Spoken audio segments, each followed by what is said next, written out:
Good morning, dear students, and welcome to this particular session. Today, in this session, we are going to discuss the short story, The Chinese Statue, which is written by Jeffrey Archer. Now, first, we'll be discussing about the author Jeffrey Archer. Then, we'll do a short introduction to the story. Then, we'll discuss the storyline. And finally, we'll have a commentary on the story, that is the title and the theme of the story. So first, let us try to understand about the author Jeffrey Archer. Now, Jeffrey Archer is a best-selling English author and a former politician. He has also served as a member of the British Parliament from 1959 to 1964 and a deputy chairman of the Conservative Party from 1985 to 1986. His novels and short stories include Cain and Abel, A Quiver Full of Arrows, A Prisoner of Birth, and Cat O' Nine Tails, and numerous others.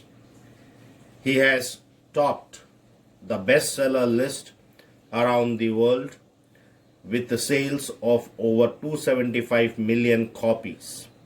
He is the only author ever to have been a number one bestseller in fiction 19 times, short stories 4 times, and non-fiction The Prison Diaries.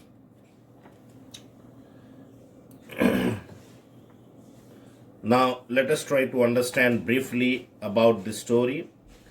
Now, this particular story, The Chinese Statue by Jeffrey Archer, is part of a collection of short stories titled A Quiver Full of Arrows. This short story takes us on a fascinating journey of different people, spanning across many generations and their interaction with a mysterious statue. Jeffrey Archer, in his distinctive style, provides us with a unique twist in the tale at the end of this story. The twist is a common occurrence in many of Jeffrey Archer's short stories and even his longer novels. The Chinese Statue tells us basically the story of a Chinese statue through several generations. The story of the statue begins with the young Li, the old craftsman's family, having possessed the statue for several generations. The statue is then passed on to Sir Alexander Heathcote, who decides to pass it on to his firstborn as a family heirloom. This tradition is maintained by all successive generations of Heathcotes till it reaches the hands of Alex Heathcote, who has to sell it to pay his debts for excessive gambling. And the story takes us on a trip through time from Imperial China to the British invasions and subsequent treaties with China. Before we start with the story, let us try to understand the setting of the story. Now, this particular story, The Chinese Statue, is set at 2 different locations and at 2 different time periods. In fact, the story follows the technique of story within a story, which is also termed as nested fiction. Now, in such type of a story, the outer story, which is also called the frame story, does not have much matter. However, the bulk of work consists in the core story or the inner story, which is narrated by a character in the outer story.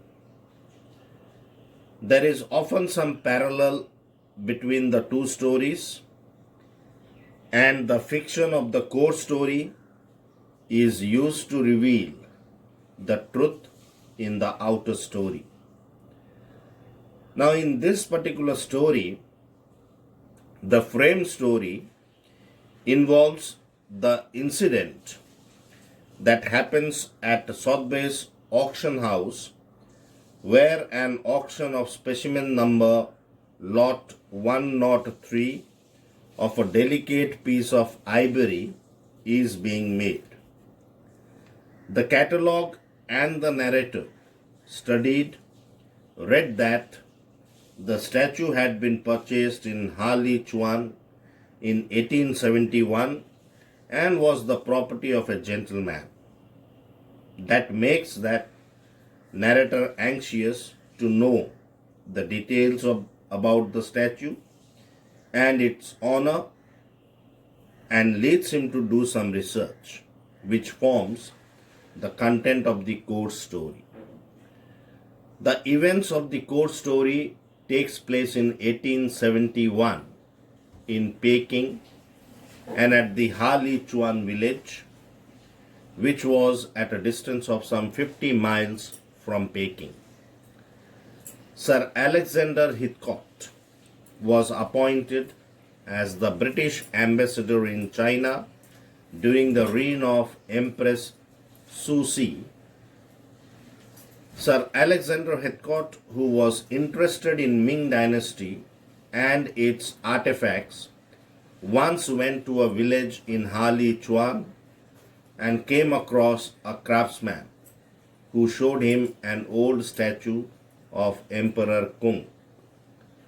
Sir Alexander got the statue from the craftsman as a gift and took it with him to his native place in Yorkshire after he finished his term in China.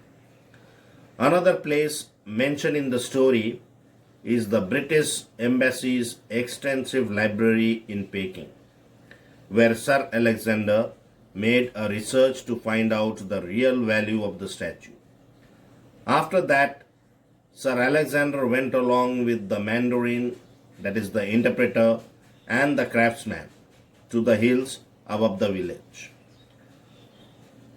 Here Sir Alexander gifted a beautiful house to the craftsman to repay him in kind for the statue the latter had gifted him.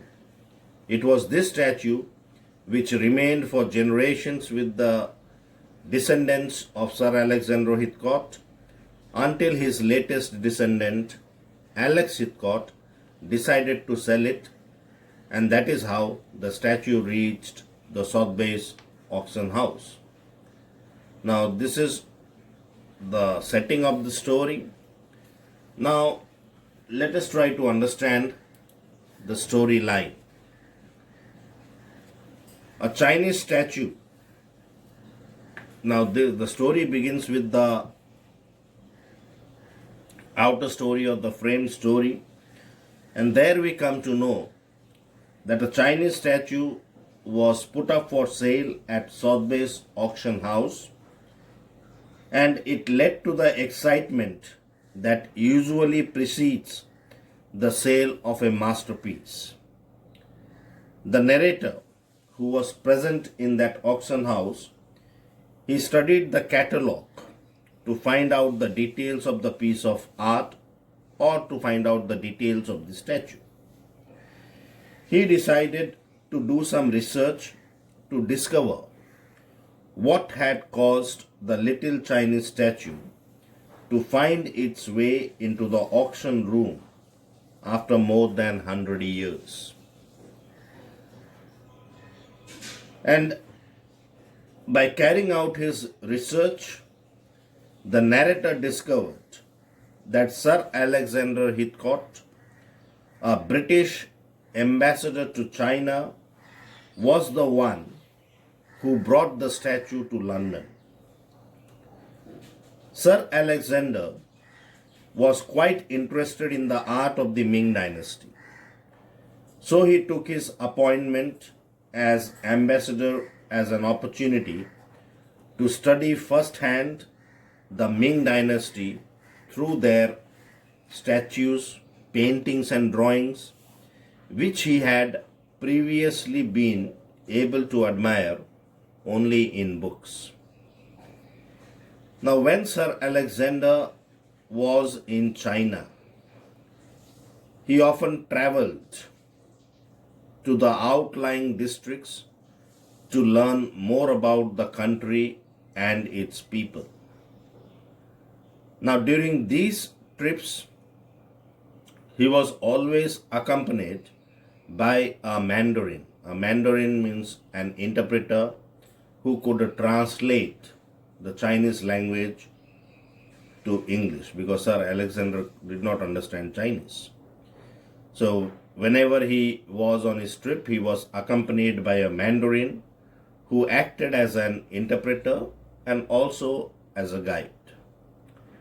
On one such journey, he went to a small village called Ha Li Chuan. The name of the village is Ha Li Chuan. And this village was located at a distance of some 50 miles away from Peking. In that village, Sir Alexander happened to meet an old craftsman. So he visited the workshop of the old craftsman. He entered the workshop to have a look at the delicate pieces of ivory and jade that were placed on the shelves from floor to ceiling. Although modern, they appeared to be superbly executed by an experienced craftsman. And when he was looking at those pieces of ivory and jade, just then an old craftsman came forward in a long blue coolie robe and flat black hat to greet him. And Sir Alexander also returned the bow. The Mandarin introduced Sir Alexander and asked for permission to be allowed to look at the work of the craftsman. The old man, that is the craftsman, he nodded his head in agreement. And while Sir Alexander talked to the craftsman through the interpreter, his love and knowledge of the Ming dynasty was revealed. The craftsman's face lit up with this discovery. He brought a statue that had been with his family for over 7 generations. And the craftsman passed the piece over to Sir Alexander to study. The little ivory statue was in fact a fine example of Ming dynasty art. And we are given the details of the statue. It was the statue of Emperor Kong. Sir Alexander felt confident that the statue was the work of the great Pen Qiu, the great artist, who was patronized by the emperor. He was sure that the statue must have been crafted around the turn of the 15th century. The statue's only blemish or only flaw was that its base was missing. Sir Alexander was so fascinated with the statue that he could not stop himself from uttering the words, "How I wish the piece was mine."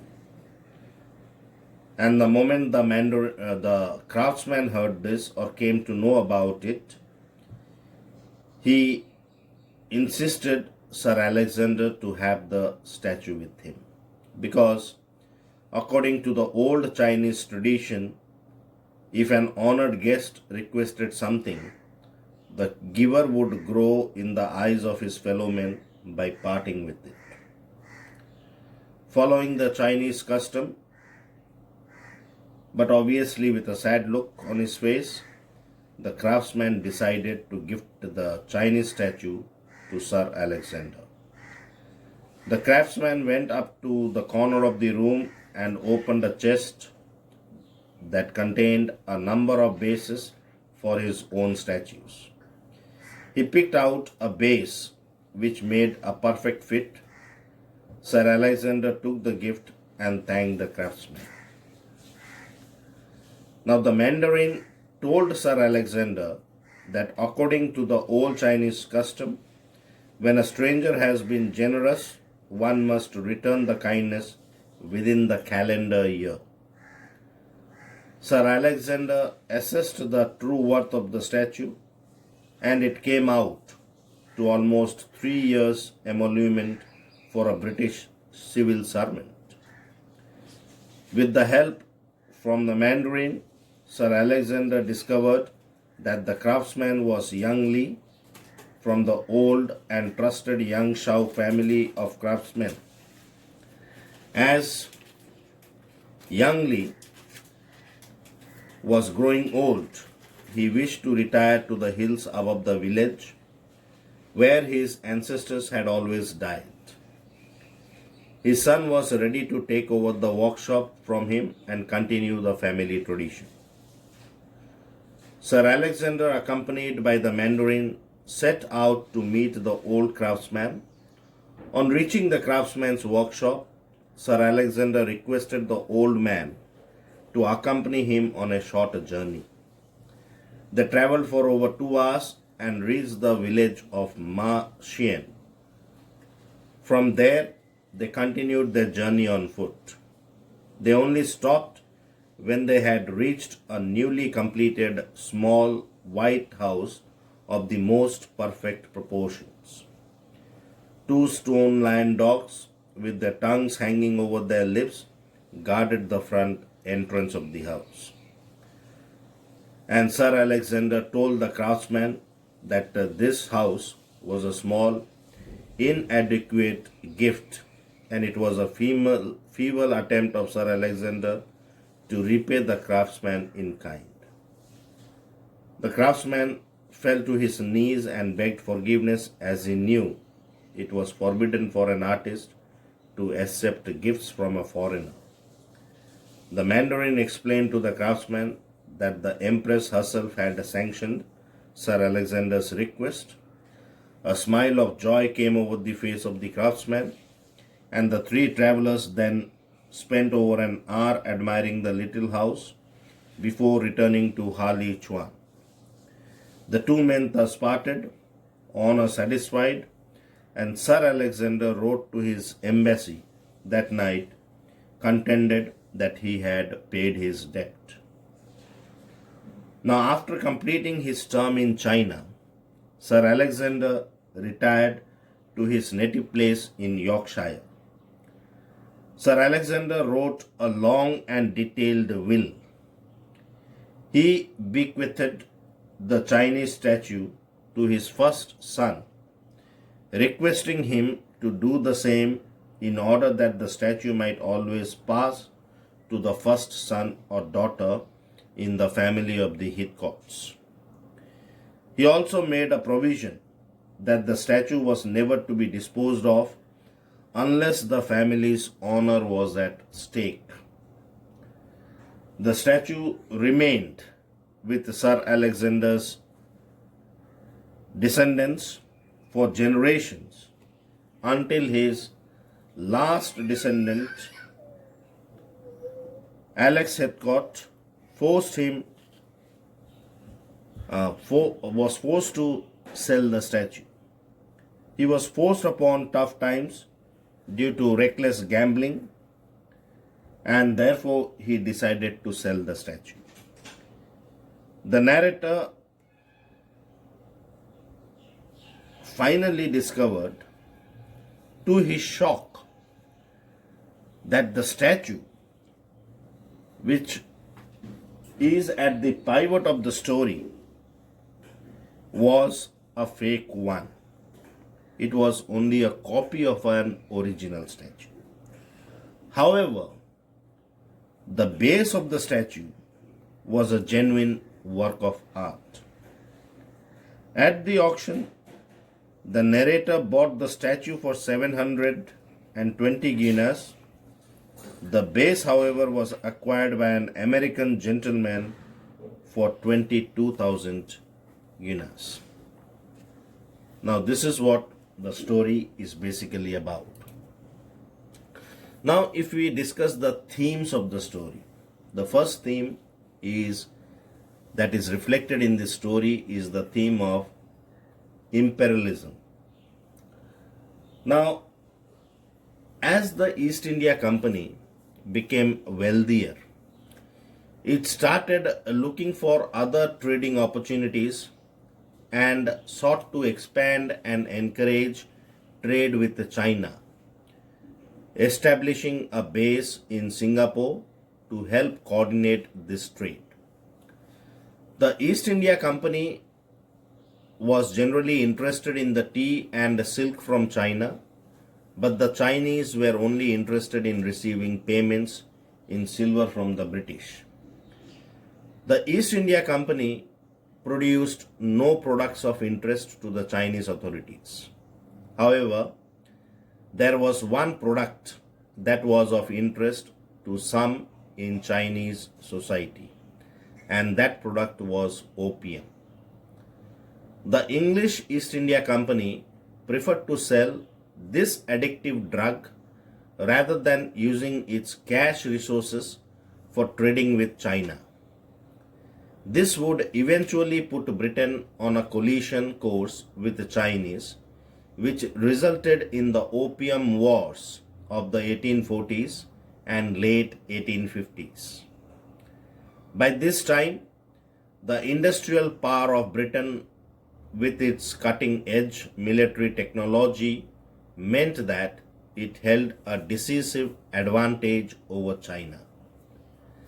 The resulting wars were fought ostensibly for free trade principles, but in reality they were to allow Britain to continue its exploitative trading relationship over the Chinese. Britain was to receive Hong Kong as a base to ensure that it had access to Chinese trade and ports. This port would grow to become an important trading post, connecting the British Empire to the resources of China. In the story, the British ambassador, Alexander, takes the ancient Chinese statue from the old Chinese craftsman, which shows that the Britishers being interested only in trade with China, or they got different things from the Chinese. Another theme that the story discusses is the rise and fall of the British Empire. Now we need to know the time period when the story is set. This particular story, the Chinese statue, is set in 1871 after the Opium Wars with China, when the British Empire was at the height of its power. Sir Alexander is an ambassador to China, and his duty is to maintain diplomatic relations with the Empress of China. Sir Alexander's son, Major James, served in the Boer War, which was fought between the British Empire and the South African Republic. And the British Empire was still strong and continued to add more colonies to its empire.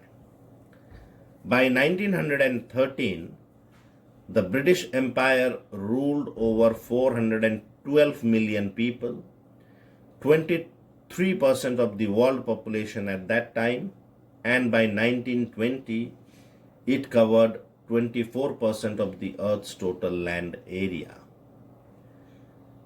At the peak of its power, the phrase, "the empire on which the sun never sets," was often used to describe the British Empire.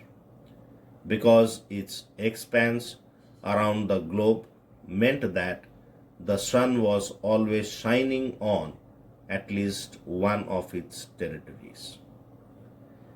Reverend Alexander Hitchcock dies somewhere around the time of the Second World War, and this is the major turning point for the British Empire. Having already fought a First World War which had much effect on the resources of Britain, a Second World War proved devastating to the British Empire. Captain James Hitchcock died on the beaches of Dunkirk in 1940, where the British troops are retreating after they are unable to free France from Germany and risk getting annihilated. This signals the end of the British as the world's most powerful country, and new contenders Germany, USA, and Japan and Russia challenged the dominance of the British Empire. After the war, as young Alex Hitchcock grows up, much of Britain's colonial empire has disintegrated, and Alex turns to gambling to earn money and has to sell the family heirloom as the family honor is now at stake. Then, appearance and reality is also one of the underlying themes of the story. The statue of the Chinese emperor is falsely believed by Sir Alexander to be of very high value and is passed on as a family heirloom. However, at the end of the story, we come to know that it is not the statue which proves to be the one of high value, but the base of the statue, which the old craftsman assembles onto the statue in a hurry, that was valuable. Alex Hitchcock even thinks of buying a gun to shoot himself when he realizes the value of the statue is no more than 700 pounds. However, fortune smiles upon him, and then ivory base is bought by an American for more than double of what he expected for the statue. So, appearance versus reality is also one of the underlying themes of the story. So, this is all with regard to this story, the Chinese statue. Please go through the text, and if you have any doubts, feel free to ask. Thank you for watching the video, and have a great day.